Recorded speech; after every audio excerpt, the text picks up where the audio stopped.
Ladies and gentlemen, let me introduce you to the perfect economy.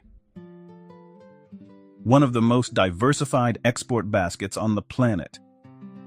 A workforce so reliable, they produce a brand new car every 23 seconds. Productivity, world class. Political stability, rock solid. Debt to GDP, finance ministers in Paris weep with envy. Now here's what's not in the brochure. The average worker earns half of what the guy across the border makes. A third of the economy is owned by foreign corporations who wire the profits home every quarter. And a 2-bedroom apartment in the capital costs 15 years of your gross salary. The Czech Republic didn't build a miracle. It built a paradox.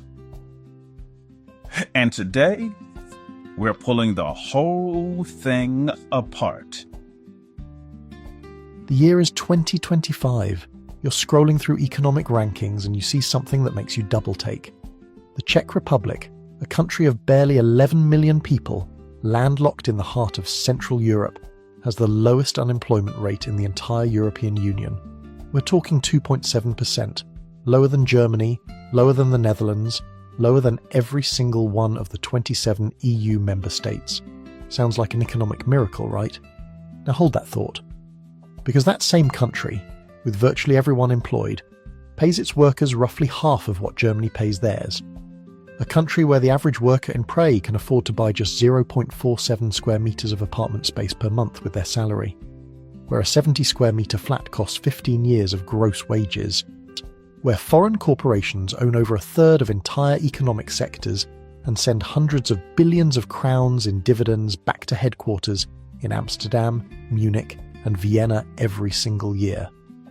The Czech Republic is one of the most productive, most employed, most industrialized nations in Europe. And somehow, its people still can't afford to live the way the numbers say they should. That's the paradox. And today, we're going to break it apart piece by piece. In this video, we're going to look at how a post-communist success story built an economy on the back of foreign factories and cheap labour, why the country refuses to adopt the euro despite being legally obligated to, how one car company, Škoda, accounts for roughly 5% of the nation's entire GDP, and why the data suggests that the Czech Republic might be the most successful economy in Europe that its own citizens can't fully benefit from. This is the Czech economic paradox, and the real truth is a lot more complicated and a lot more interesting than you think. Let's get into it. 1.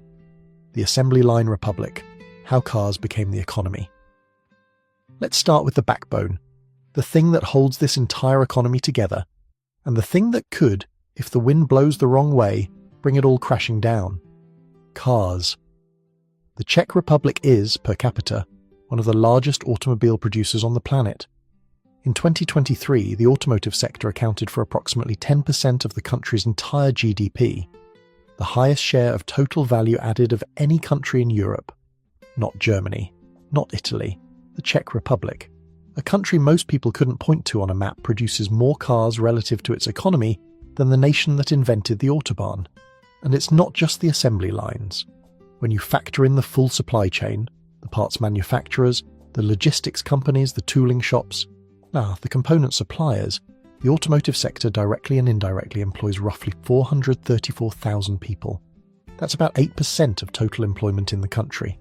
Automotive exports represent nearly 20% of the Czech Republic's total exports. 1 in every 5 crowns earned from selling goods abroad comes from something with wheels on it. Now, this didn't happen by accident. This is a story that starts in 1991, when a freshly post-communist Czechoslovakia was looking for a lifeline. And it found one in Wolfsburg, Germany. Škoda, which had been manufacturing cars since the 1890s, making it one of the oldest car brands in the world, was drowning. The company had been state-run for decades under communism, churning out vehicles that were the punchline of jokes across Western Europe. The Škoda Favorit, developed in 1987, had pushed the company into serious debt. The Czechoslovak government went looking for a foreign partner. Renault was interested, so was BMW, but it was Volkswagen that won the bid. acquiring a 30% stake in Škoda Auto in exchange for a massive injection of capital, technology and Western management expertise. Over the next decade, VW poured millions into modernizing Škoda's production lines. New models rolled out. Quality improved dramatically. By 2000, Volkswagen had become the sole owner, and Škoda, once a symbol of communist-era mediocrity, became one of the most profitable brands in the entire Volkswagen Group. Here's the thing though, Škoda alone, just this one company, contributes roughly 5% of Czech GDP and accounts for about 9% of the country's total exports.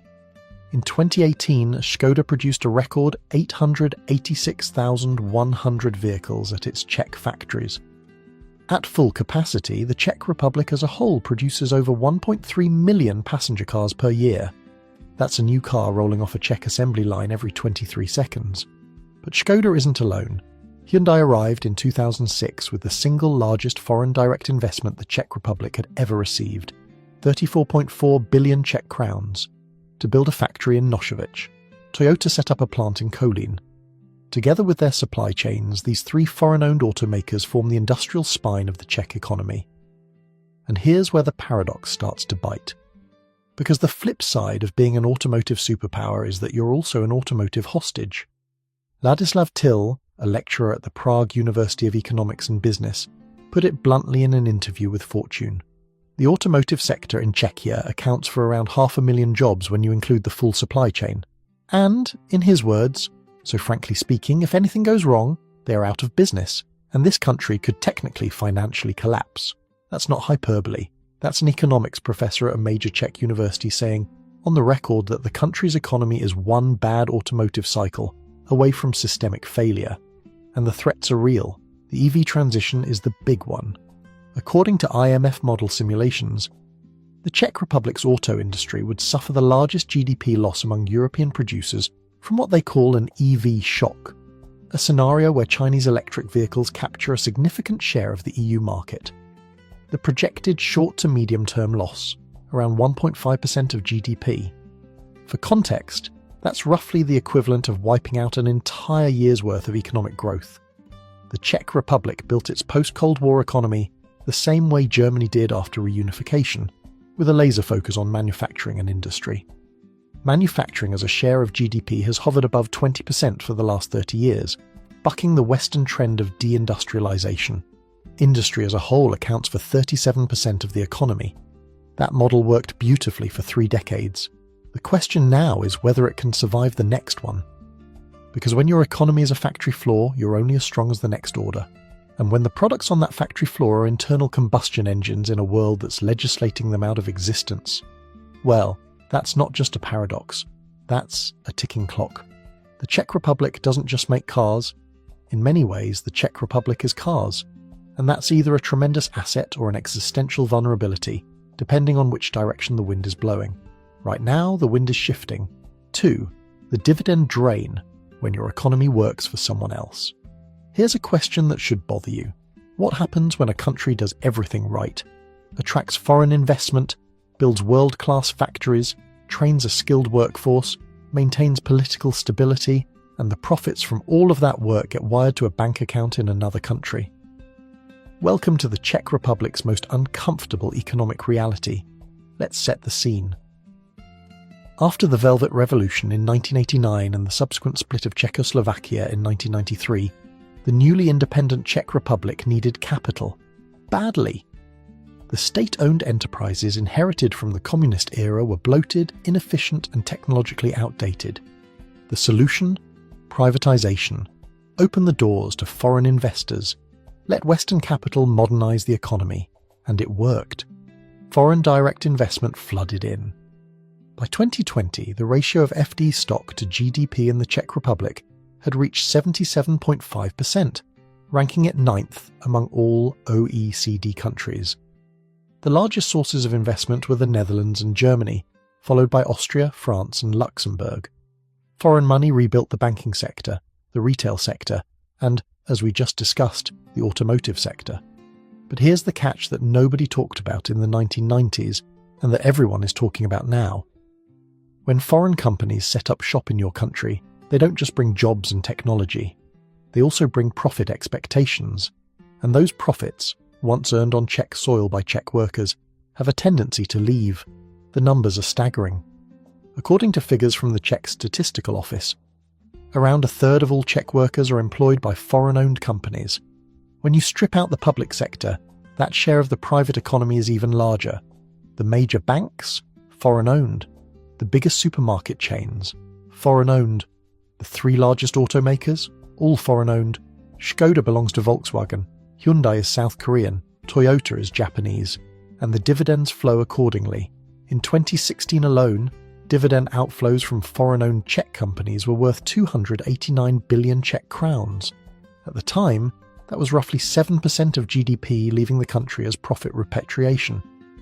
A European Commission analysis found that since the Czech Republic's EU accession in 2004, approximately two-thirds of total annual FDI income has been distributed as dividends to foreign parent companies.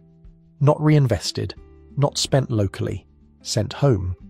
This creates what economists call the GDP-GN gap. GDP measures everything produced within a country's borders. GNI, gross national income, measures what actually accrues to a country's residents. In a normal economy, the two numbers are close. In the Czech Republic, the gap has been widening for over a decade. At its peak around 2011, the difference hit approximately 7.6% of GDP. That means nearly 8 cents of every dollar generated in the Czech economy was flowing to foreign owners rather than staying in Czech pockets.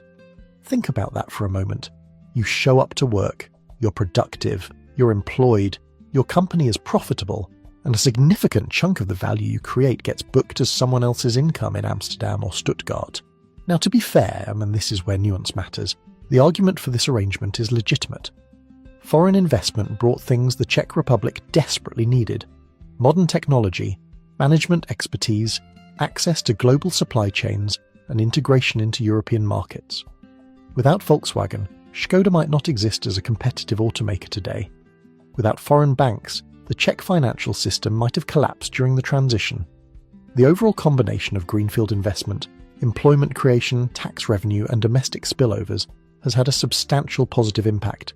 Nobody serious disputes that. But here's the problem with it describes the 1990s and 2000s. The investments have matured, the factories are built, the technology has been transferred. And now the Czech Republic is in a phase where many of these companies are no longer investing, they're extracting. Academic research confirms this pattern. A study published in Nature in 2023 examined profit repatriation rates among FDI firms in the Czech Republic from 2008 to 2019. The findings were revealing. The Czech Republic's ratio of dividend repatriation to GDP ranks in the top 5 among all OECD countries. And here's the kicker. The country's effective corporate tax rate is comparatively low, meaning the usual explanation for high repatriation, companies fleeing high taxes, doesn't apply. Companies aren't pulling profits out of the Czech Republic because the tax environment is hostile. They're pulling profits out because they can, because the investments have matured and the reinvestment opportunities have diminished, and because there are no meaningful policy mechanisms to encourage them to keep the money in country. The government even tried to address this with tax incentives, offering tax holidays to attract and retain FDI. But the same research found that tax incentives made essentially no difference in dividend policy. Companies with tax holidays repatriated at roughly the same rate as those without. The incentives attracted investment, sure, but they didn't keep the profits local. This is the part of the Czech success story that doesn't make it into the promotional brochures. Czech Invest, the government's investment promotion agency, will tell you about the skilled workforce, the strategic location, the EU membership, the political stability. What they won't emphasise is that the current model has created a structural dynamic where Czech labour generates value that disproportionately enriches foreign shareholders. It's not colonialism. That's too loaded and too inaccurate a word. But it's not a partnership of equals either. It's something in between. A transactional relationship where the Czech Republic provides the labour, the land and the infrastructure, and foreign capital provides the ownership, the branding and the balance sheet address.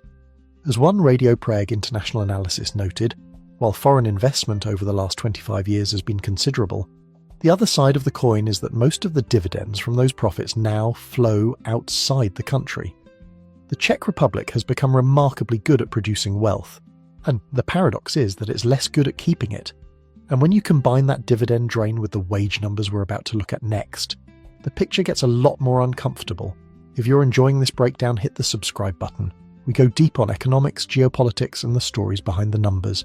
And drop a comment. I want to know, did you know the Czech Republic was this dependent on foreign capital? Let's talk about it. 3. The wage paradox. Full employment, half the pay. Let's talk about the number that makes the Czech Republic look like an economic rock star, and the number that makes it look like something else entirely. 2.7% unemployment, the lowest in the European Union, not by a small margin either. The EU average hovers around 6%. Germany sits at roughly 3.5%. France is above 7%. Spain is in double digits. The Czech Republic has essentially achieved what every economy on the planet claims to want: full employment. Virtually everyone who wants a job has one, and yet, the average Czech worker earns roughly half of what their German counterpart makes. According to Eurostat and Czech Statistical Office data, the median gross monthly wage in the Czech Republic sits around 36,000 to 37,000 Czech crowns. That's roughly 1,450 euros to 1,500 euros per month. In Germany, the median is closer to 3,500 euros. In Austria, a country you can literally see from some Czech border towns, it's in a similar range. But here's the detail that really stings. 2/3 of Czech employees don't even reach the median. The average gets pulled up by higher earners in Prague and in multinational management roles. But the typical Czech worker, the one assembling components at a Tier 2 automotive supplier in Moravia, or stocking shelves at a foreign-owned supermarket in Ústí nad Labem, takes home considerably less. Now, wages have been rising. In the second quarter of 2025, nominal wages grew by 7.8%, translating to 5.3% real growth after inflation. The third quarter showed 7.1% nominal and 4.5% real. These are the strongest real wage increases since early 2024. Average per capita income in the Czech Republic has multiplied by roughly 2.5 times over the last decade. The trend line is clearly upward. But here's the paradox within the paradox. The wages are rising and the gap isn't closing. This is what economists call the convergence trap. The theory goes like this. As a developing or transitioning economy grows, its wages and price levels should gradually converge toward those of its wealthier neighbours. And in absolute terms, Czech wages are converging. But in relative terms, compared to what Czech workers actually produce and compared to the cost of living in Czech cities, the convergence is painfully slow. The Czech Republic ranks 7th to 10th globally on the Economic Complexity Index, meaning it has one of the most diversified and sophisticated export baskets in the world. This isn't a country making t-shirts and plastic toys. Czech factories produce precision automotive components, advanced electronics, aerospace parts, pharmaceutical ingredients, and machine tools. The complexity of what Czech workers produce is comparable to what German and Austrian workers produce. The pay is not. Why? Several factors are at play, and they reinforce each other in ways that are difficult to untangle. First, the foreign ownership structure we just discussed. When the headquarters, and therefore the pricing power, the branding margin, and the strategic decision-making, sits in Wolfsburg or Seoul or Amsterdam, the Czech operations tend to be classified as cost centres rather than profit centres. The value chain smiles at both ends. Design and branding capture the highest margins, and manufacturing in the middle captures the least. The Czech Republic has built its economy in the middle of that smile. Second, the labour market itself is almost too tight. This sounds counterintuitive, but hear it out. With unemployment at 2.7%, you'd expect massive wage pressure. Employers competing fiercely for scarce workers, bidding up salaries, and that's happening to some degree. But structurally, the Czech Republic's industrial model was built on the value proposition of cheaper labour than Western Europe. If wages rise too fast, the fundamental reason many foreign companies set up in the Czech Republic in the first place starts to erode. A recent Fitch study on nearshoring found that the Czech Republic is already lagging behind Romania and Poland as a destination for new investment, precisely because those countries have larger populations and lower wage costs. The Czech Republic is caught between needing higher wages for its citizens and needing lower wages to keep its economic model viable. Third, the structural transition is incomplete. The Czech economy is still disproportionately weighted toward manufacturing. 37% of GDP comes from industry, compared to about 25% in the EU average. Services account for 61%, which sounds high until you realise that in the UK or the Netherlands, services make up 75 to 80% of GDP. The highest paying jobs in any modern economy tend to be in services: finance, technology, consulting, professional services. The Czech Republic has pockets of excellence in these areas, particularly in Prague and Brno, where the tech and startup ecosystem is genuinely dynamic. But nationally, the economy is still structured around making things rather than designing, marketing, or financing things. And making things in 21st century Europe doesn't pay the way it used to. Analyst Miroslav Novak of Sitfin has pointed out another uncomfortable truth. Wage growth in the Czech Republic disproportionately benefits higher income brackets. The rising tide isn't lifting all boats equally. The finance professional in Prague who earns €3,000 a month sees strong raises. The factory worker in Ostrava who earns €1,100 a month sees modest ones. This widening internal gap limits the overall boost to household consumption and deepens the sense of a two-speed economy, one that shows up in GDP statistics as a success, and one that shows up in kitchen table budgets as a struggle. Prague is the perfect microcosm of this tension. The city's GDP per capita is equivalent to 167% of the EU 27 average, one of the highest in all of Central Europe. Over 830,000 salaried jobs exist in a metro area of 1.3 million people. Average gross monthly wages in Prague exceed 57,000 crowns. On paper, Prague looks like Munich or Vienna, but step outside the corporate offices in Karlin or the tech hubs in Holešovice, and you find a city where nurses, teachers and police officers are being priced out of their own neighbourhoods, where young professionals who earn above-average salaries still can't afford a one-bedroom apartment without dedicating an unsustainable share of their income to rent, where the gap between what the economy produces and what the average person experiences is wider than in almost any comparable European capital. The Czech Republic has solved the unemployment problem. That's a genuine achievement, and it shouldn't be dismissed. In a continent where youth unemployment in some southern European countries exceeds 25%, having virtually everyone working is remarkable. But employment without adequate compensation is only a partial victory. It's the economic equivalent of having a full restaurant where the waitstaff can't afford to eat. The data indicates that real wages are moving in the right direction, faster than in most of Europe, in fact.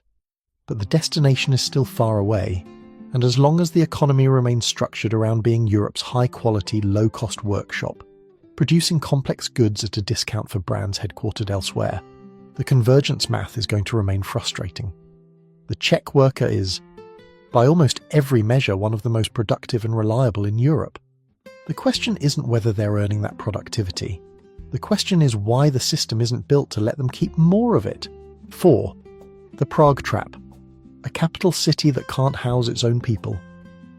Let's do a thought experiment. You're 30 years old, you live in Prague, you have a university degree, you work in IT, one of the best-paying sectors in the Czech Republic. Your gross monthly salary is around 55,000 crowns, which puts you solidly above the national average. After taxes and deductions, you take home roughly 42,000 crowns a month. Now you want to buy an apartment. Nothing fancy. A standard 70 square metre flat. 2 bedrooms, a kitchen, a bathroom. The kind of place where you could, theoretically, start a family. According to Deloitte's 2025 property index, the average price for a new 70 square metre apartment in Prague is approximately 11.94 million Czech crowns.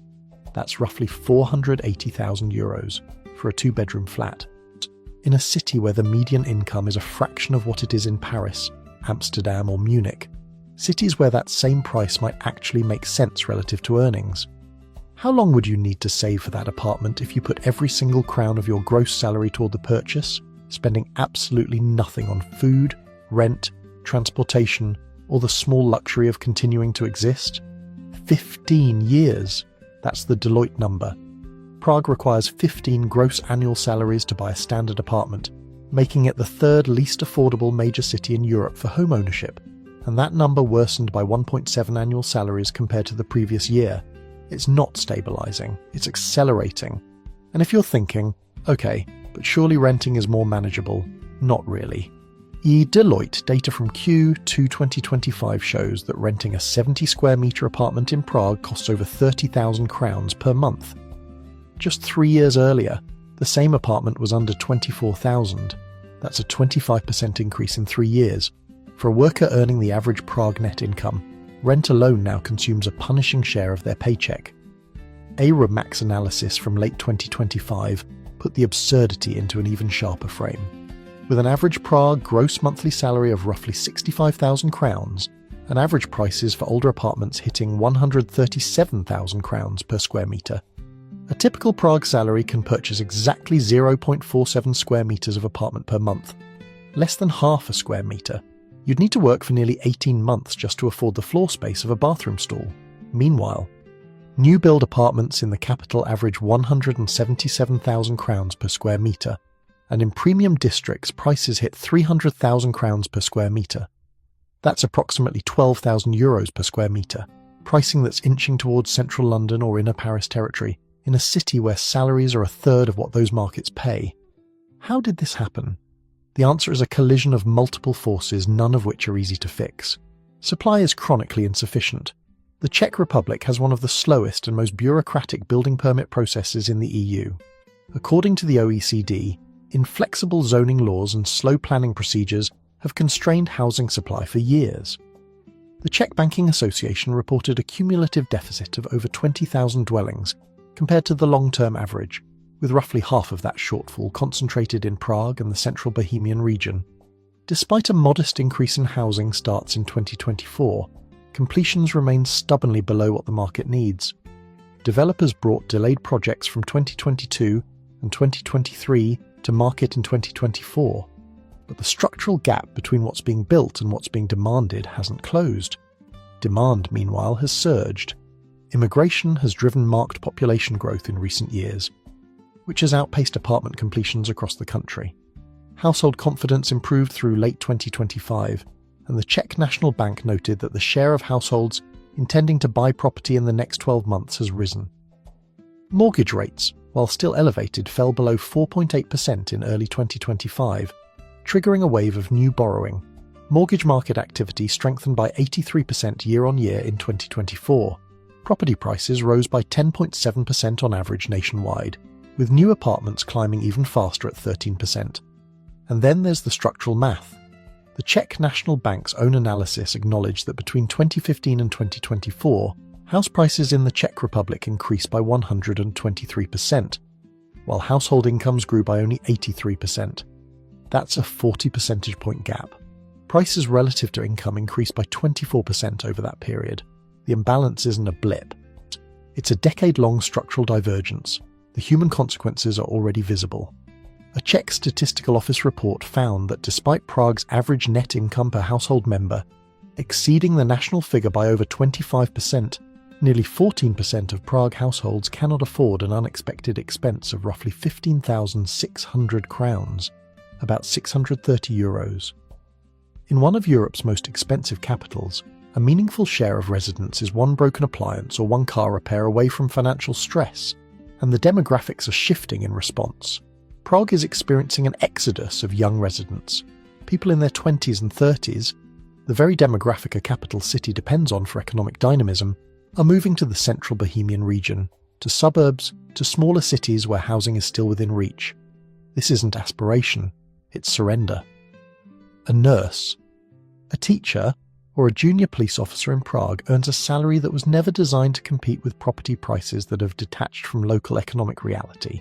The European Investment Bank recognized the severity of the problem and backed Prague's first affordable housing project specifically targeting public sector employees, nurses, teachers, police officers, administrators. Over 700 apartments across 4 locations are being built for delivery in 2025 and early 2026. It's a meaningful step, but 700 units against a deficit measured in tens of thousands is a band-aid on a structural wound. Miroslav Linhart, managing partner of Deloitte's financial advisory department, summarized the outlook with characteristic Czech directness.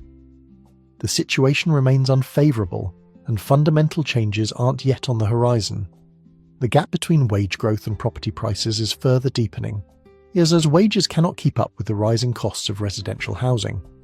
He called this a structural imbalance that poses a long-term problem for the affordability and sustainability of the market, especially for first-time buyers and middle-income households. The argument here is that the Czech Republic, particularly Prague, is experiencing the same growing pains as every attractive European capital. Housing affordability crises exist in London, Dublin, Amsterdam, Lisbon, and Berlin. Prague isn't unique in facing this pressure. It's joining a club that nobody wants to be in, but that seems to be an inevitable feature of modern urbanization and capital concentration. That argument holds water, up to a point. The difference is one of proportion. In London or Amsterdam, housing is expensive, but so are wages. The price-to-income ratio is painful, but backed by some of the highest salaries in Europe. In Prague, you have the prices of a Western European capital grafted onto the wages of a Central European one. It's as if someone took Munich's real estate market and dropped it into a city where the median salary is a third of Munich's. The denominator doesn't match the numerator, and that mismatch is the thread that runs through everything we've discussed so far. The automotive dependency, the dividend drain, the wage gap, and now the housing crisis. The Czech Republic has built an economy that performs impressively on paper. GDP grows, unemployment is negligible, exports are strong, foreign investment is robust. But the lived experience for a significant portion of the population is one of running faster just to stay in place, or, in the case of Prague's young professionals, running so fast they have to leave. So let me just make sure we're all tracking here. You've got a country where virtually everyone has a job. Foreign companies are posting record profits on Czech soil, GDP is climbing pels, and a nurse in Prague can afford roughly half a Commerz. Foreign companies are posting record profits on Czech soil, GDP is climbing, and a nurse in Prague can afford roughly half a square meter of apartment per month with her salary. Half a square meter. That's not a home. That's a yoga mat. I want to hear from you, Ren. Drop a comment. Does your country have this same disconnect, where the economy looks incredible on paper, but your paycheck says otherwise? All right, we're just getting started, Tan, because we haven't even talked about why this country has spent 21 straight years refusing to adopt the currency it legally agreed to use. 5. The Euro question. Why the Czech Republic won't give up the koruna. Imagine you signed a contract 20 years ago agreeing to move into a new house. The house looked great at the time. Your neighbours were all moving in. The neighbourhood seemed safe, prosperous, well managed. But then, over the next 2 decades, some of those neighbours' houses caught fire, the homeowners association went through a series of crises, and the rules of the neighbourhood kept changing in ways you didn't agree to. Now someone knocks on your door and says, "So when are you moving in?" That, in essence, is the Czech Republic's relationship with the euro. When the Czech Republic joined the European Union in May 2004, it signed the Treaty of Accession, which included a legal commitment to eventually adopt the euro. This wasn't optional, unlike Denmark, which negotiated a formal opt-out, and unlike the UK, which had one before it left the EU, the Czech Republic agreed to join the Eurozone. Someday. The initial target was 2010, then it got pushed to 2012, then 2015, then 2019, then indefinitely. In 2025, for the 21st consecutive year, the Czech government, a different government than the one that signed the accession treaty but still, formally decided not to set a target date for euro adoption. The recommendation came jointly from the Ministry of Finance and the Czech National Bank. Following the October 2025 parliamentary election, incoming Prime Minister Andrej Babiš confirmed that his government would not be adopting the euro in the near term either. 21 years of saying not yet. At what point does not yet become not ever? The public has already made up its mind. Opinion polls conducted by Czech public media and the Czech Academy of Sciences consistently show approximately 72 to 75% of Czechs oppose adopting the euro. An April 2025 Eurobarometer poll found 54% against and 46% in favour, a more generous result, but still a majority saying no. Only about 1 in 4 Czechs actively supports the switch when surveyed by domestic pollsters, and here's the twist that makes this especially fascinating. The Czech Republic meets almost all of the Maastricht convergence criteria required for euro adoption. In 2024, It fulfilled the interest rate convergence criterion and the government financial position criterion. The budget deficit dropped from 3.8% of GDP in 2023 to 2.2% in 2024, well within the 3% limit. Public debt sits below 45% of GDP, comfortably under the 60% ceiling. The only criterion it formally fails is exchange rate stability, because it hasn't joined ERM2, the exchange rate mechanism you're required to participate in for 2 years before adoption. But it hasn't joined ERM2 because it hasn't decided to join. It's a circular refusal dressed in technical language. So why won't they do it? The reasons are more substantive than simple nationalism, though nationalism certainly plays a role. The monetary policy argument is the strongest. Czech National Bank Governor Aleš Michel laid it out clearly in a speech at a Bloomberg event in Prague in June 2025. His argument was precise and data-driven. When Czech inflation hit 17.5% in mid-2022, driven by the energy crisis following Russia's invasion of Ukraine, the CNB had already begun aggressively raising rates. The central bank hiked its key repo rate to 7%, far higher than the European Central Bank's rate, and held it there until inflation was crushed back toward target. By mid-2025, Czech inflation was down to 2.4%, and the policy rate stood at 3.5%. Michel's point was simple. The ECB's rate, at 2%, was wrong for the Czech economy. The Czech Republic needed higher rates to kill inflation. Slovakia and Croatia, which are in the Eurozone, were running inflation around 4% with negative real interest rates, meaning the ECB's one-size-fits-all policy was actually fueling their inflation rather than fighting it. The Czech Republic, by keeping its own currency and its own central bank, could set rates that matched its specific economic conditions. The koruna appreciated 11% against the US dollar and 2% against the euro in 2025 alone, making imports cheaper and further suppressing inflation. The current policy of the European Central Bank does not fit the Czech economy, Michel said flatly. That's the governor of the country's central bank, which, incidentally, is the most trusted public institution in the Czech Republic, according to a 2025 STEM survey, saying publicly that Eurozone monetary policy would make his country worse off. The convergence argument is the second pillar. The Czech Republic's price and wage levels remain well below the Eurozone average. This matters because of how real exchange rate convergence works. Normally, as a country's economy catches up to wealthier neighbours, its real exchange rate appreciates, either through the currency getting stronger, nominal appreciation, or through higher domestic inflation. With a floating koruna, this convergence can happen through currency appreciation, which is clean, visible, and doesn't erode purchasing power. If the Czech Republic adopted the euro and locked in a fixed exchange rate, the only path to convergence would be through persistent inflation higher than the Eurozone average, effectively a hidden tax on Czech consumers. The CNB itself has acknowledged this in its analysis, noting that this represents an additional cost of joining the euro area. The political economy argument is the third. Economist Martin Prochaska, writing for Forum 24, made a striking observation. 20 years ago, roughly 70% of Czechs supported euro adoption. Today, a similarly sized majority opposes it. What changed? According to Prochaska, pro-European voices have been silent on the euro, while Eurosceptics have been vocal.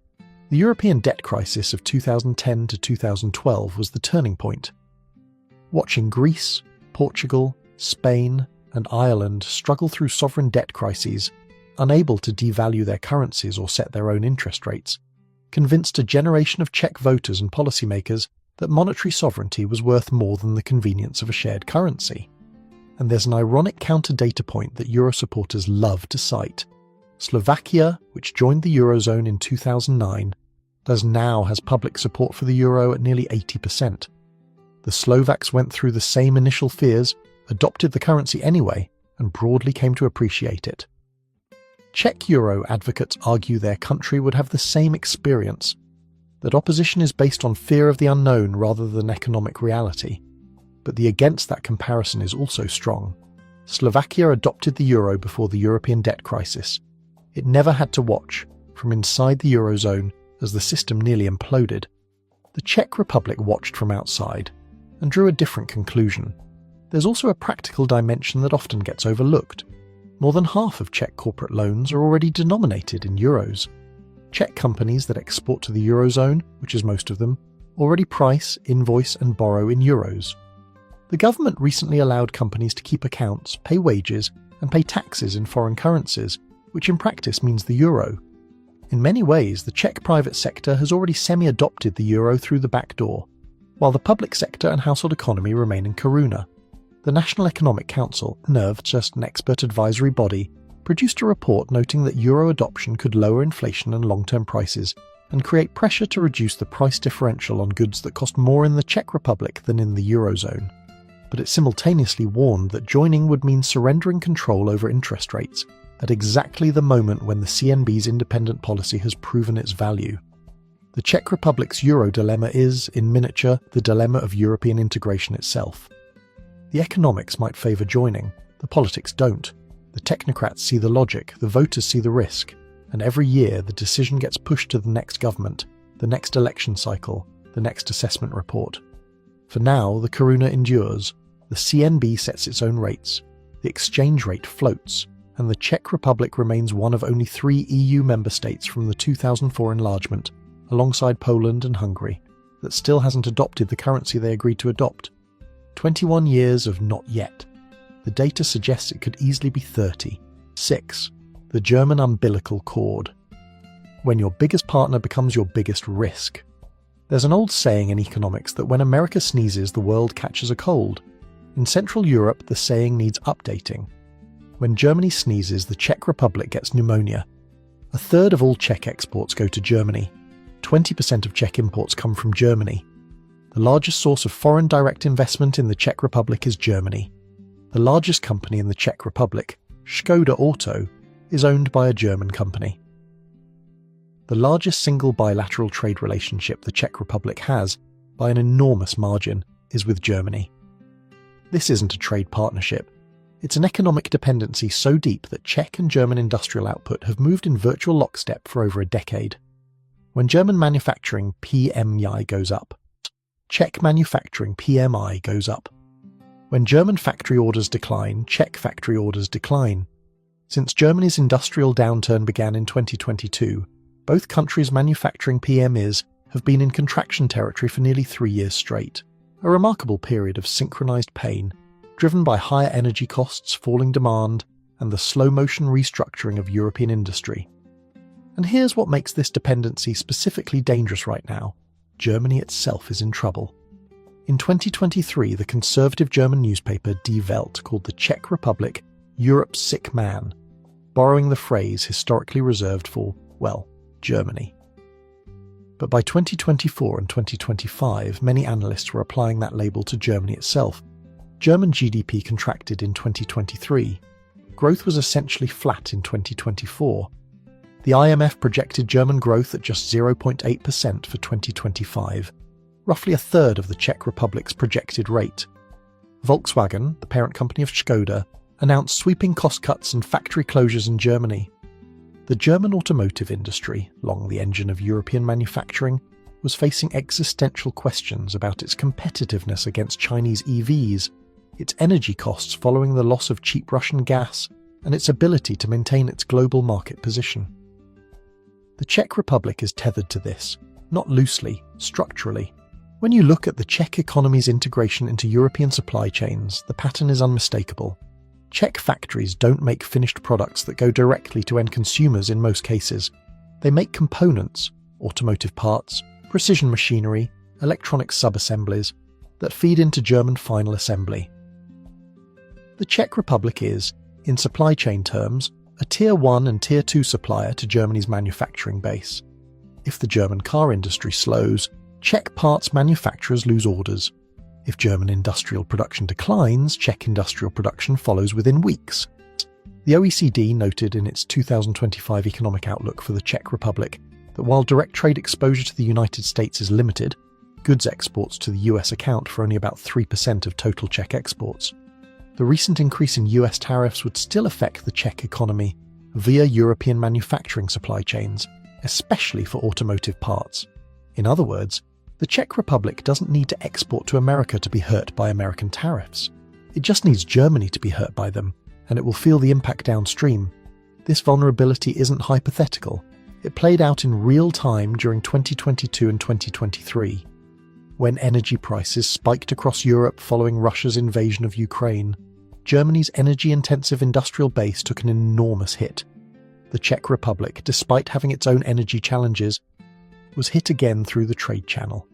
Czech GDP contracted 0.3% in 2023, not primarily because of domestic factors, but because its largest customer was in recession. Now, there are signs of a slow decoupling. David Haviland, an economist cited in Fortune's analysis of the Czech economy, argued that the Czech Republic is gradually separating its economic trajectory from Germany's. Their order books have been bad for such a long time that until now, it was always enough to wait until things got better. But that's not the case anymore, Haviland said, describing how Czech firms are beginning to diversify their customer base and move up the value chain. The numbers tentatively support this. Czech GDP grew 2.5 to 2.6% in 2025, significantly outpacing Germany. Domestic demand, household consumption, government spending, fixed investment drove most of that growth, reducing the economy's reliance on the export channel. The IMF's 2026 Article 4 mission noted that consumption should remain strong in the near term as real wages continue to recover, and that the economy is expected to close its output gap. But diversification is a process measured in decades, not quarters. As of now, Germany remains the gravitational centre of the Czech economy. And the structural challenge is that many of the things making Germany sick are the same things that threaten the Czech Republic: the EV transition, energy costs, Chinese industrial competition, and an ageing workforce. Germany and the Czech Republic don't just share a border. They share a set of structural vulnerabilities that compound rather than offset each other.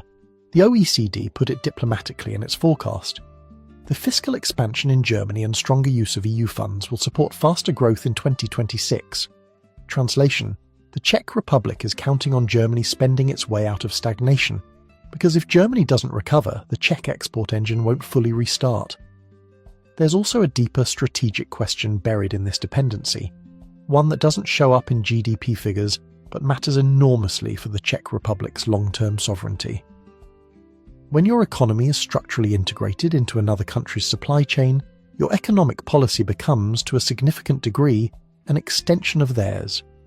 German industrial policy decisions on energy, on EVs, on trade ripple through the Czech economy, whether Czech policymakers agree with them or not. When Germany decided to phase out nuclear energy, it affected energy prices across Central Europe. When Germany pushed aggressively for EU EV mandates, it reshaped the competitive landscape for Czech automakers. When Volkswagen decides where to build its next EV platform, that decision has direct implications for whether Škoda's Czech plants stay busy or go quiet. The Czech Republic didn't choose this dependency in the way we normally think of choices. It emerged organically from geography, history, and the logic of post-Cold War economic integration. Germany was the nearest large economy, the biggest source of capital, the most accessible market. Integrating into German supply chains was the rational move in 1995, in 2005, even in 2015, but in 2026, with Germany facing what some economists call a structural industrial decline rather than a cyclical downturn, the Czech Republic's bet on its Western neighbour looks less like a strategy and more like a vulnerability that was never stress-tested against a scenario where Germany itself faltered. The European Commission's forecast projects that fiscal expansion and higher defence spending among key trading partners will drive Czech export growth in 2026 and 2027. Germany's own massive rearmament and infrastructure spending plans could indeed create new demand for Czech industrial output. But there are significant downside risks related to uncertainties in international trade, as well as over the scope of Czechia's export growth linked to the fiscal expansion of its trading partners. In plain English, the Czech Republic is hoping Germany's spending spree will trickle east. It probably will. But probably is not a strategy when a third of your exports depend on it. The German umbilical cord has nourished the Czech economy for 3 decades. The question the data is now forcing is whether it's time to start growing a second one, or whether the Czech Republic has already waited too long. 7. The post-communist miracle that wasn't. A history of almost getting there. To understand why the Czech Republic is where it is today, you need to understand where it came from. and the story of where it came from is one of the most misunderstood economic narratives in modern European history. There's a myth that's deeply embedded in Czech national consciousness, one that gets repeated at dinner tables in Prague, in newspaper columns, in political speeches. The myth goes like this. Before World War II, Czechoslovakia was one of the 10 most developed economies in the world, a Central European powerhouse, the industrial heart of the continent. The reality is slightly less cinematic, but still impressive. Interwar Czechoslovakia had the 14th highest GDP per capita in the world. Not top 10, but solidly in the upper tier of global economies. The Czech lands, Bohemia and Moravia, without Slovakia and Transcarpathia, had a GDP per capita in the 1920s comparable to Germany and Belgium, and notably higher than the crisis-struck Austrian First Republic. The country was synonymous with engineering excellence. Škoda, Tatra, Jawa motorcycles, Bata shoes, Bohemia crystal. The Czechoslovak crown, introduced in 1919, became one of the most stable currencies in Europe. Then came 1938, the Munich Agreement, Nazi occupation, World War II. And after the war, 4 decades of communist central planning that took one of Europe's most advanced industrial economies and systematically hollowed it out. This is the part that matters for understanding today's paradox. The Czech Republic didn't start from zero after 1989. It started from a position that was simultaneously advantaged and crippled. Advantaged because it had a deep industrial tradition, a skilled workforce, a culture of engineering, and geographic proximity to Western Europe. Crippled because 4 decades of communism had frozen that industrial base in time, eliminated market mechanisms, destroyed the price system, and created an entire economy of state-owned enterprises that produced goods nobody outside the Eastern Bloc wanted to buy. The transition that followed was supposed to fix everything, and in many ways it did, but the how matters as much as the what. The Czech Republic's approach to post-communist transition was, by the standards of the era, relatively orthodox, and voucher privatization was the signature policy, a mass program launched in the early 1990s under Prime Minister Václav Klaus that distributed shares in state-owned enterprises to citizens through voucher books. The idea was elegant in theory, give everyone a stake in the new capitalism, create a class of shareholders overnight, let the market sort out which companies were viable and which weren't. In practice, it was a mess. Investment funds accumulated vouchers and took control of enterprises without the expertise or capital to restructure them. Corporate governance was weak. The capital market was underdeveloped and poorly regulated. Asset stripping became common. The promise of citizen capitalism devolved into a system where connected insiders captured value, while ordinary voucher holders saw their paper shares become worthless. The economic consequences caught up in 1997, when the Czech Republic hit a full-blown currency crisis. The koruna, which had been pegged to a basket of currencies, came under speculative attack as investors concluded that the country's economic transformation was far from complete. The current account deficit had reached nearly 8% of GDP. The central bank was forced to abandon the peg and let the currency float. 2 austerity packages followed, cutting government spending by 2.5% of GDP. Growth collapsed, 0.3% in 1997, negative 2.3% in 1998, negative 0.5% in 1999. 3 years of economic pain, directly traceable to the botched privatization and premature deregulation of the early transition. The government pivoted. In 1999, it established a restructuring agency and launched a revitalization program specifically designed to encourage the sale of underperforming Czech firms to foreign companies. This was the inflection point, the moment when the Czech Republic effectively chose its current economic model. Rather than trying to build domestic industrial champions, the strategy became, let foreign capital acquire, modernize and operate Czech assets. And this is where the paradox was born. The foreign investment model delivered on its promises in almost every measurable way. Productivity soared. Export quality improved dramatically. The manufacturing base was modernized. Unemployment fell. GDP grew. EU accession in 2004 sealed the integration. By 2015, Czech GDP growth hit 4.4%, the highest in Europe that year. Unemployment dropped to levels that were the envy of the continent. But the model also embedded a structural limitation that no amount of GDP growth could resolve. the Czech Republic had become an economy of subsidiaries, not an economy of headquarters. The decisions about where to invest, what to produce, where to allocate R&D budgets, and how to distribute profits were being made in boardrooms in Munich, Amsterdam, Seoul, and Tokyo, not in Prague. This matters more than it might seem. Research on economic development consistently shows that the highest value capture in any economy comes from the activities that cluster around headquarters functions: strategic planning, R&D, brand management, financial engineering, and intellectual property creation. The Czech Republic captured the middle of the value chain: manufacturing, assembly, component production, which is essential but which generates the thinnest margins.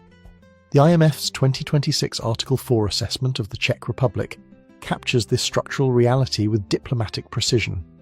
Facing mounting structural headwinds, the Czech Republic is gradually transitioning from a manufacturing-driven, export-oriented hub to a more mature and diversified economy, with ICT and financial services gaining importance. The key word there is gradually. The transition is happening, but slowly. ICT services are growing, financial services are becoming more significant. Prague and Brno have genuine startup ecosystems. The country ranks 30th globally in the Global Innovation Index. But the structural shift from making things to designing things, from executing orders to giving them, from subsidiary to headquarters, that transition takes generations, not government programs. South Korea's transformation from low-cost manufacturer to global innovation leader took roughly 40 years and required massive state investment in education, R&D, and domestic conglomerates. The Czech Republic has been at it for 35 years, starting from a more advantaged position in many respects, but with a fundamentally different approach, one that outsourced the ownership and strategic control to foreign entities rather than building domestic capacity. The comparison to other post-communist economies is instructive. Poland, with a much larger domestic market and a more diversified economic base, has developed larger domestically owned companies and a more robust service sector. Poland's GDP has grown more consistently, and its convergence with Western European living standards has been faster. Estonia went all in on digital transformation and created a technology ecosystem that punches far above its weight class. The Czech Republic charted a middle course, more successful than Hungary in terms of institutional stability, more industrially sophisticated than Romania, but less strategically ambitious than either Poland or the Baltic states in reimagining what its economy could become. The interwar era myth is relevant here because it shapes how Czechs think about their economic identity. There's a deeply held belief that the Czech Republic should be at the top tier of European economies, that communist rule was an aberration, and that the natural state of things is Czech prosperity at Western European levels. That belief isn't entirely wrong. The underlying fundamentals, education, work ethic, industrial heritage, geographic position, support it. But the model chosen after 1989, foreign-owned, export-oriented, manufacturing-heavy, has created a ceiling. It delivered convergence from the bottom, lifting the Czech Republic decisively out of the post-communist trough. Whether it can deliver convergence to the top, closing the remaining gap with Austria, Germany and the Netherlands, is the open question. And the data increasingly suggest that the current model, without significant structural evolution, will produce diminishing returns. The Czech Republic's post-communist transition wasn't a failure. By almost any standard, it was a success. But it was an incomplete success, one that optimized for stability and employment over sovereignty and value capture. And the consequences of that trade-off are what define the paradox today. The miracle happened. It just wasn't quite miraculous enough. 8. The demographic cliff. Running out of workers in a country that can't afford to lose any. Here's the math that should terrify every Czech policymaker, and that most Czech voters haven't fully processed yet. The Czech Republic's total fertility rate fell to 1.37 children per woman in 2024, the lowest since records began in 1806. Let that sink in. The Czech Statistical Office has been tracking this number for over 2 centuries, and it has never been this low.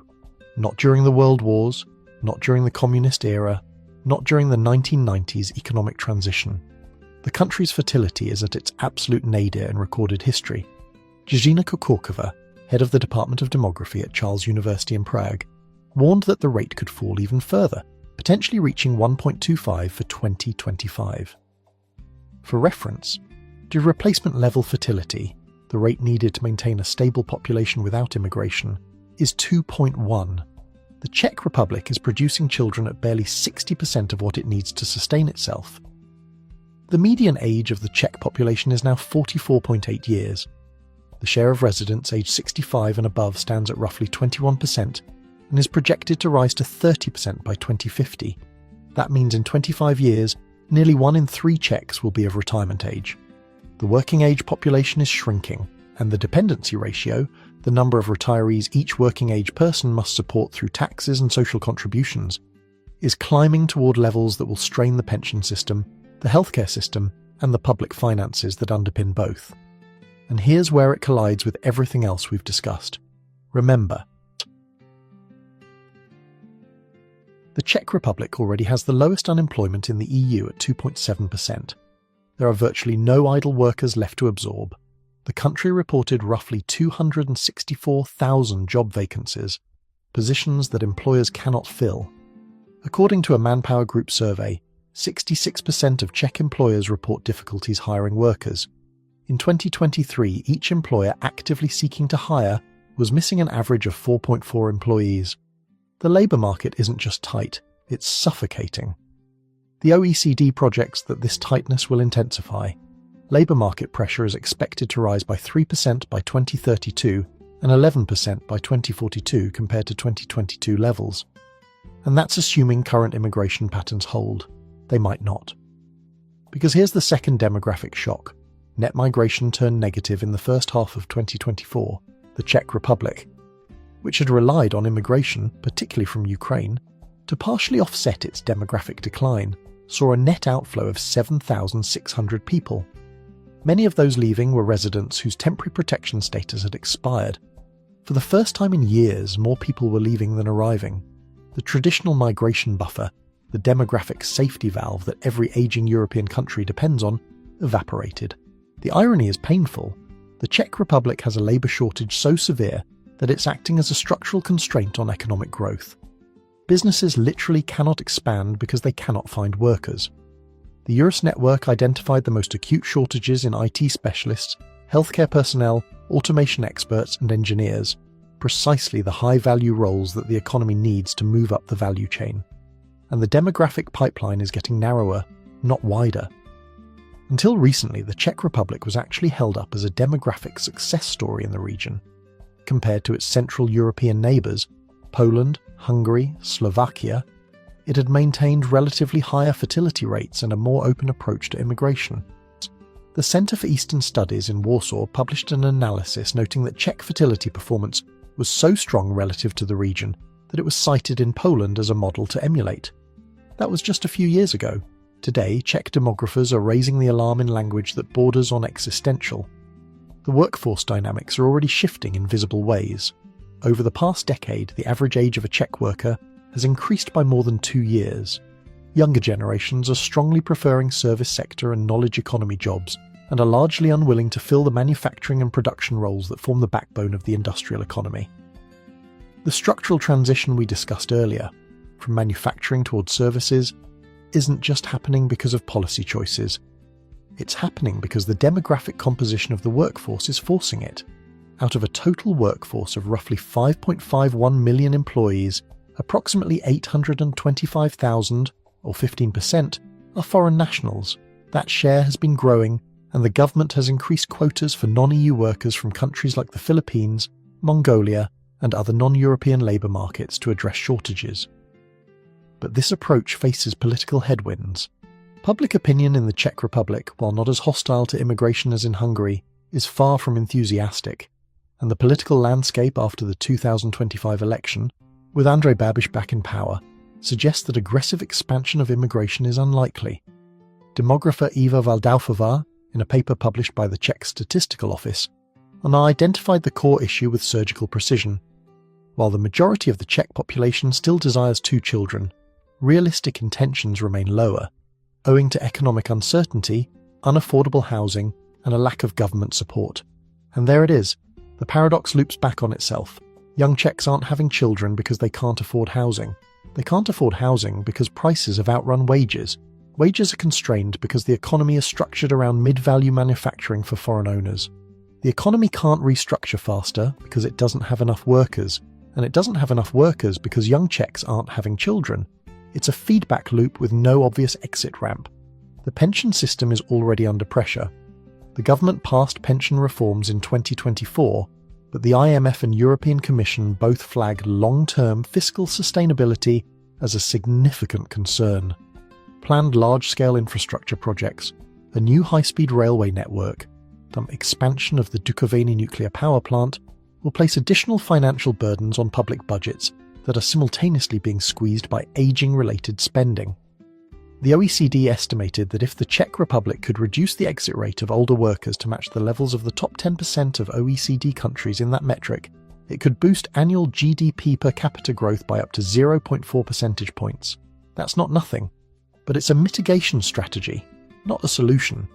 You can keep older workers in the labour force longer, but you can't conjure young workers out of thin air. The argument here is that every developed European country faces this problem. Germany's demographics are worse in absolute terms. Italy's are catastrophic.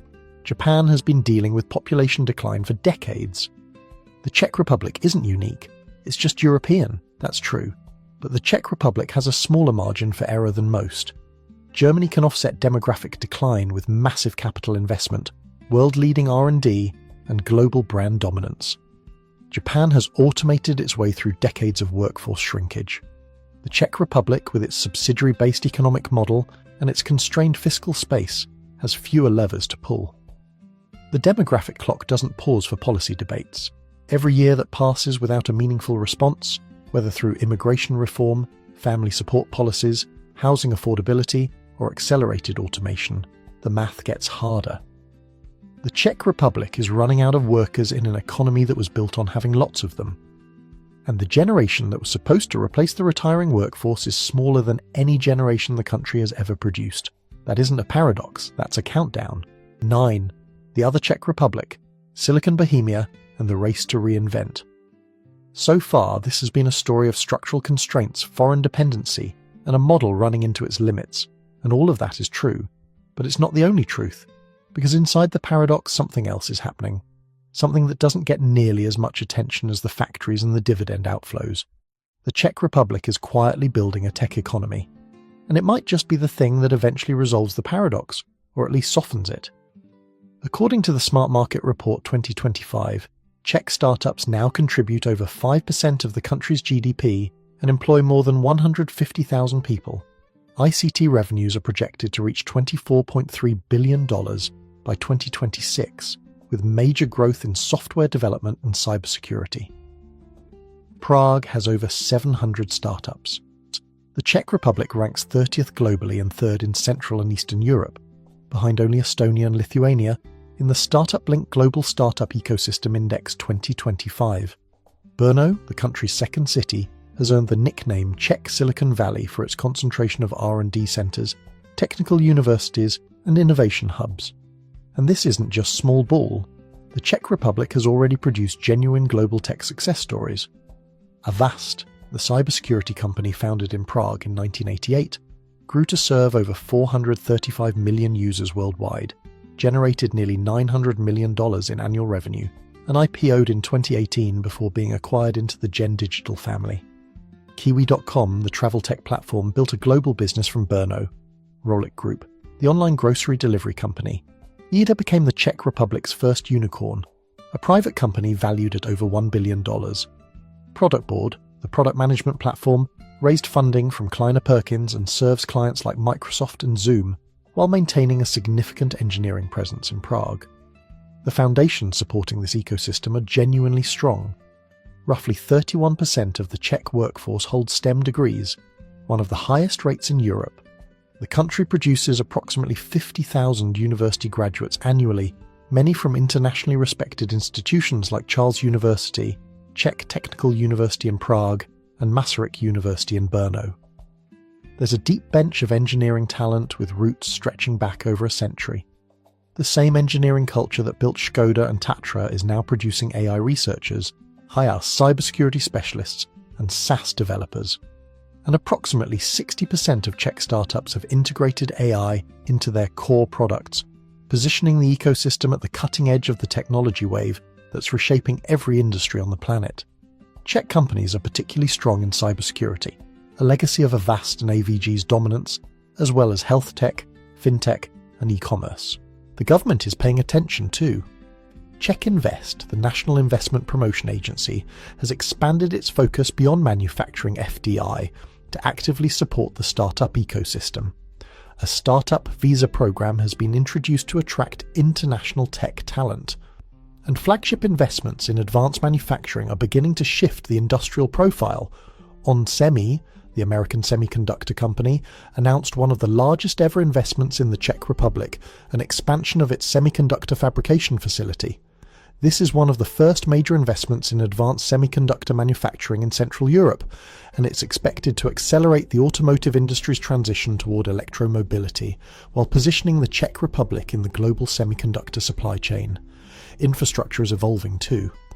Construction has begun on the country's first high-speed railway, designed to support speeds up to 320 km per hour and eventually connect Prague to Brno and onward to Dresden in Germany. Completion is targeted for around 2030.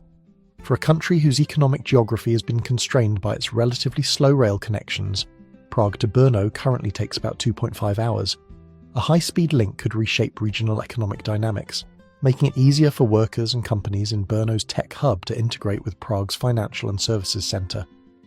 But here's where the Czech tech story runs into the same structural wall that limits everything else we've discussed: scale and retention.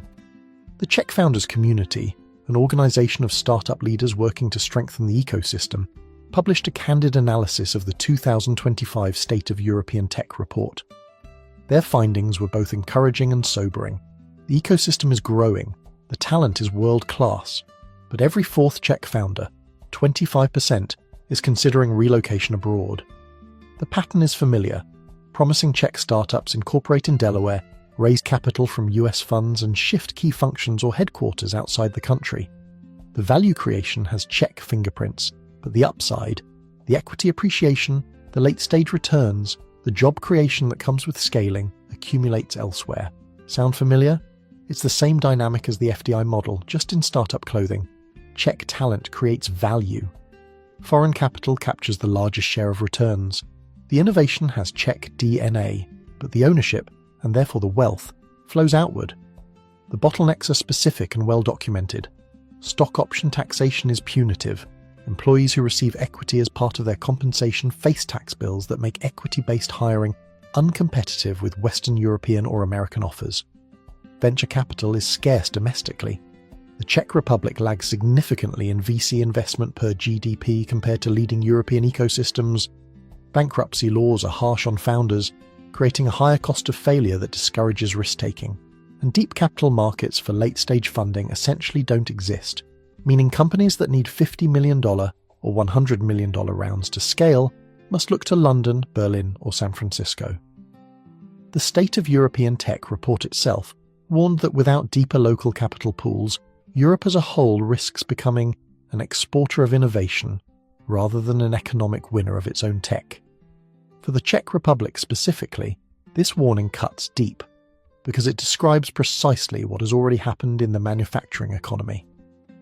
If the tech sector follows the same trajectory, Czech brains building companies that scale and exit under foreign ownership, the paradox doesn't get resolved, it just gets replicated in a higher value industry.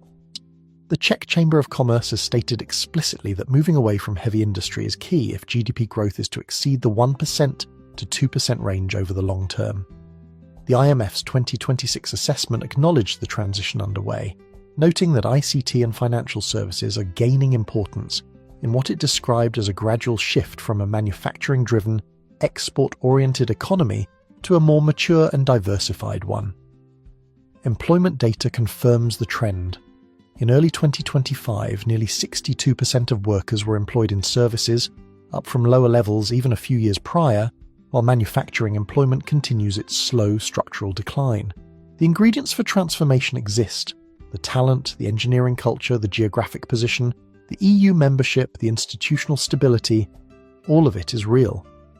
Prague and Brno have genuine gravitational pull for tech talent, bolstered by a quality of life that's difficult to match at similar price points anywhere else in Europe. A cybersecurity expert or software developer earning above-average Czech wages can afford a lifestyle that their counterpart in San Francisco or London can only dream of. But ingredients aren't a meal. The Czech Republic needs a policy environment that keeps its best companies and brightest founders from following the well-worn path to Delaware.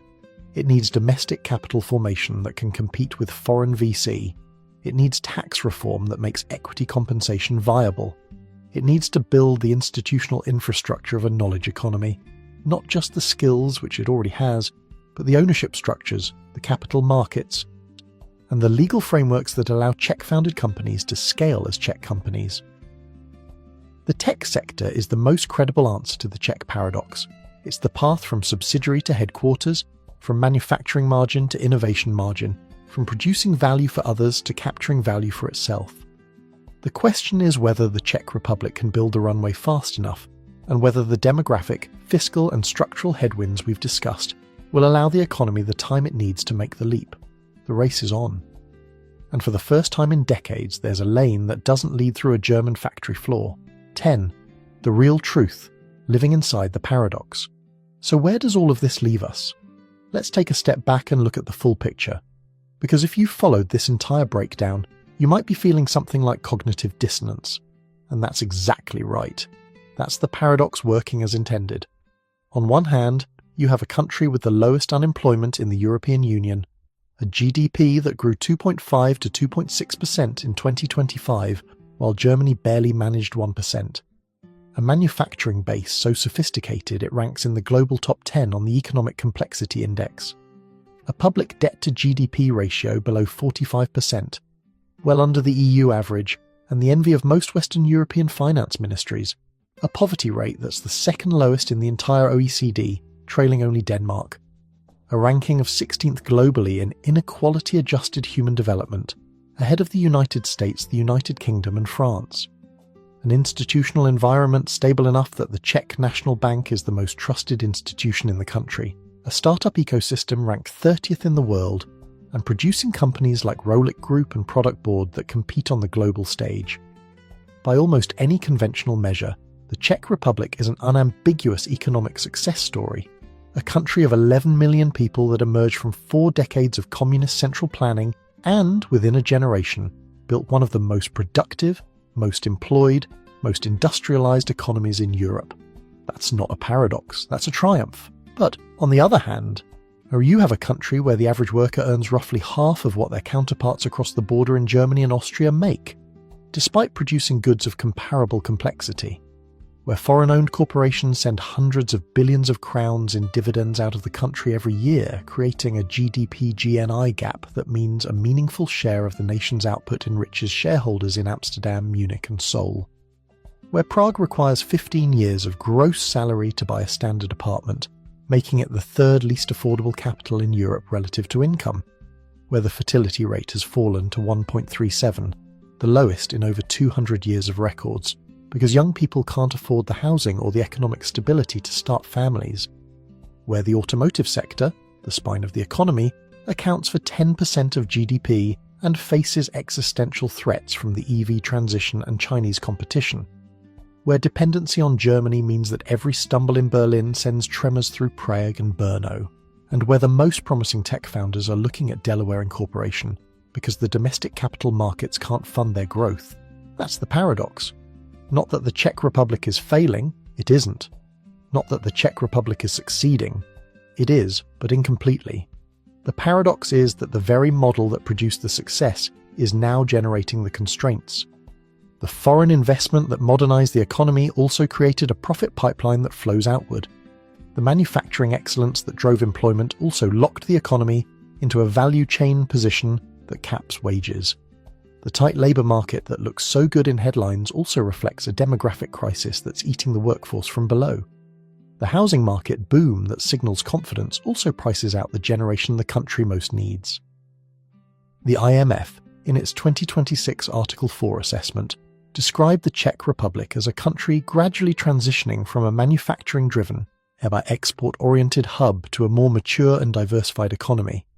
The key word, again, is gradually. The medium-term growth potential, constrained by demographic pressures and modest productivity gains, is estimated at just 1.8%. That's fine for a mature Western European economy.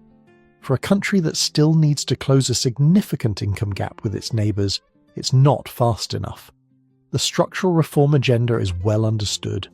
Better allocation of skilled labour to address shortages, deeper capital markets to fund domestic enterprise, reliable energy supply, including the planned expansion of nuclear power at Dukovany, affordable housing, which requires fixing one of the slowest building permit processes in the EU, immigration policy that balances economic need with political reality, tax and legal reform to keep startups scaling domestically, and eventually a reckoning with the euro question, because the longer the Czech Republic stays outside the eurozone, the more it pays the cost of currency friction in an economy where half of corporate lending is already denominated in euros. None of these reforms are impossible. All of them are politically difficult, and the window for implementing them isn't infinite. The demographic math and the EV transition are both ticking clocks that impose real deadlines.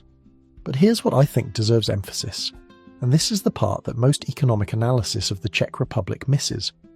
The paradox is not just a policy problem, it's a psychological one. Czechs carry the memory of interwar greatness, when Czechoslovakia stood shoulder to shoulder with Germany and Belgium in the ranks of Europe's most developed economies.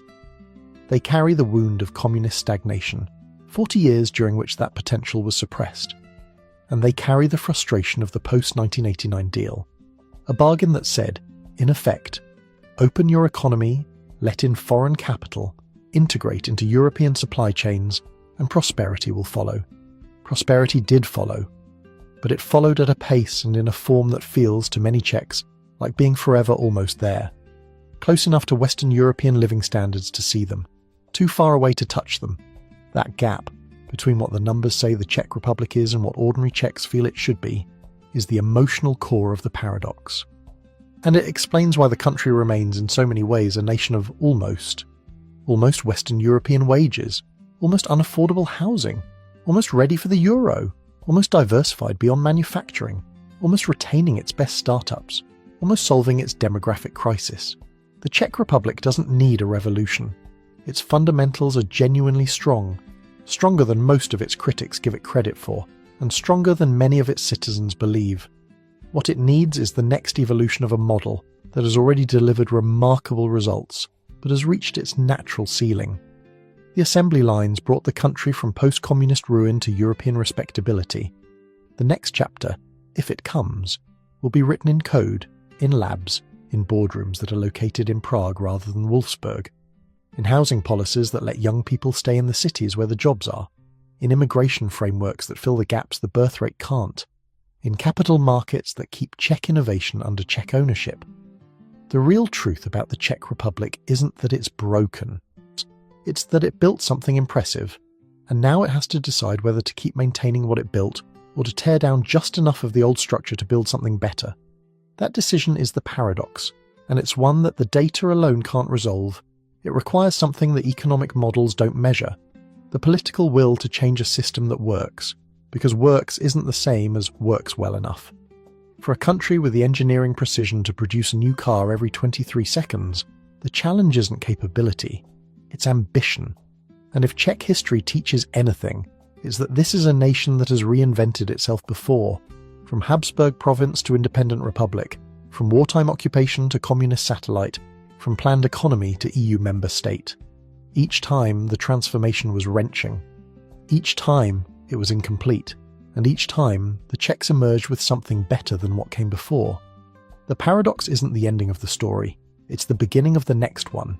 If this video changed the way you think about the Czech Republic, or about how economies really work behind the numbers, hit that subscribe button and the notification bell. We go deep on economics, geopolitics, and the stories the headlines miss. Drop a comment and let me know, what country's economic paradox should we break down next? I read every single one. And if you haven't already, check out our video on the Mexico nearshoring paradox. Same energy, different continent, equally fascinating. Until next time, thanks for watching.